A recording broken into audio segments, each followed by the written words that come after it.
in love. We met there on the cliff at night. Troy Donahue never intended to become a symbol.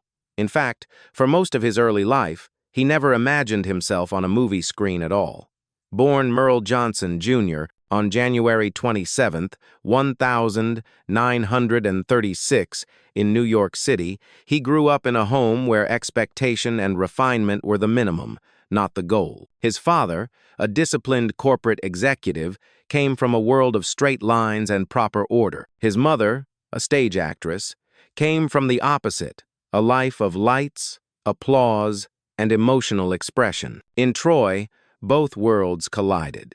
He learned early how to be gentle yet composed, charming yet reserved. That odd balance would one day make him a heartthrob, but back then, he was just a boy trying to find a direction. Journalism seemed like a respectable path, so he studied it at Columbia University. But New York's concrete never felt like home. Hollywood did.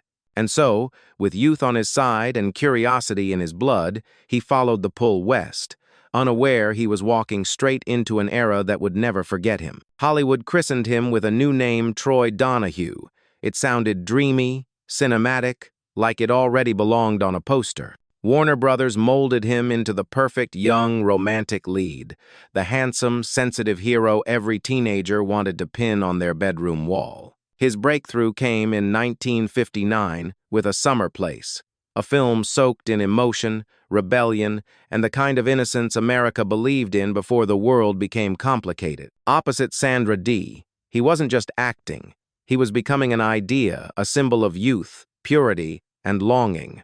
Audiences didn't just watch his movies, they absorbed them. The theme song became a national lullaby, and Troy's face became the shorthand for first love. Throughout the early 1960 seconds, he floated from one successful film to the next. Parish, Susan Slade, Rome Adventure, Palm Springs Weekend. His persona stayed consistent, gentle, noble, beautifully conflicted.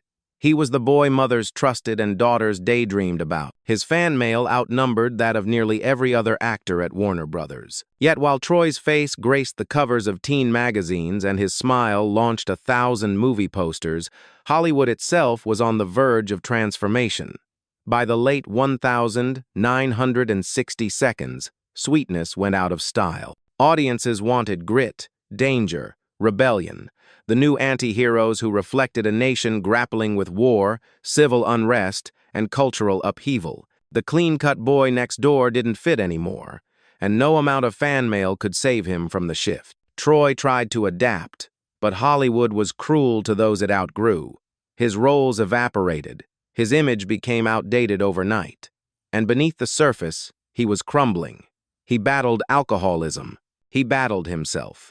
The glamorous boy who once symbolized American innocence found himself sleeping in his car, struggling to stay afloat. Fame had been loud. His downfall was silent. But Troy Donahue was not a man who stayed down. Eventually, he sought sobriety, walking into Alcoholics Anonymous meetings with the humility of someone who had seen the bottom and decided it wasn't where his story should end. He spoke candidly about his failures, his regrets, his broken relationships, and his private fears. And his fans, those who had adored him as teenagers, admired him more for that honesty than they ever had for his beauty. In the 1980 seconds and 90 seconds, Troy resurfaced in small but poignant ways. Television guest spots, nostalgic appearances, a playful cameo in John Waters' Crybaby, where he poked fun at the very image that once defined him. He found joy greeting fans who remembered him fondly, not as a fallen star, but as a piece of their youth. He realized that while fame fades, memories do not. His personal life, however, was as turbulent as any Hollywood script.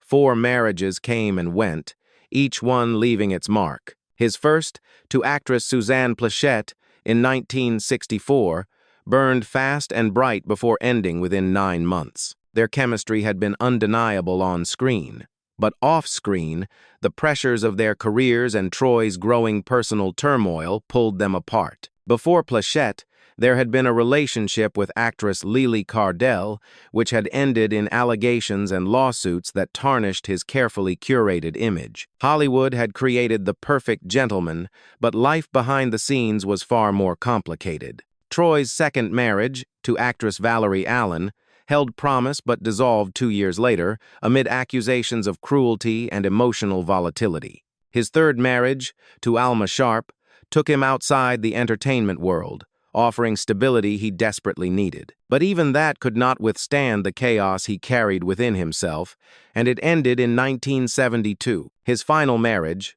to Vicki Taylor in 1979, lasted just 2 years. By then, Troy was drifting caught between the man he had been, the man Hollywood wanted him to be, and the man he was trying to become. Yet even amid the broken pieces, there were moments of grace.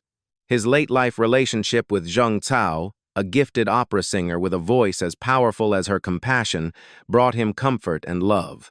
And then there was his son, Sean, a child Troy did not know about until adulthood. That discovery shook him.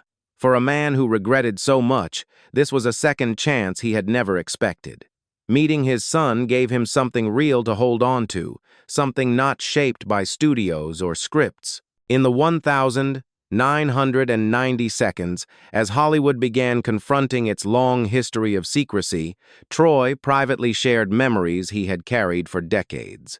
He spoke not for scandal, but for catharsis. He revealed that in his youth, before the pressure of fame hardened him, he had navigated relationships that could never have been public. The studios controlled everything: contracts, publicity, even private lives.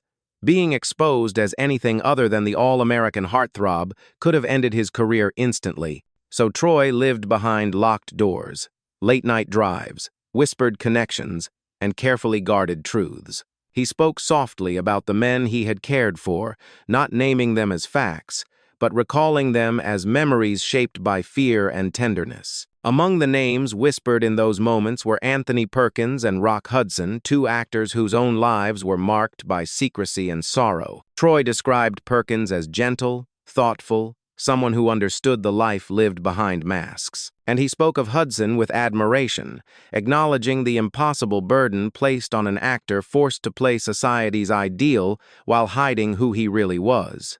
Troy never framed these stories as public revelations. They were fragments of a life lived under pressure, shared only when he was old enough to stop pretending. By 2001, Troy had become a quieter man, a sober man, a reflective man. He lived in Santa Monica, contemplating new acting projects, reconnecting with fans, and finding pockets of peace after a lifetime of turmoil.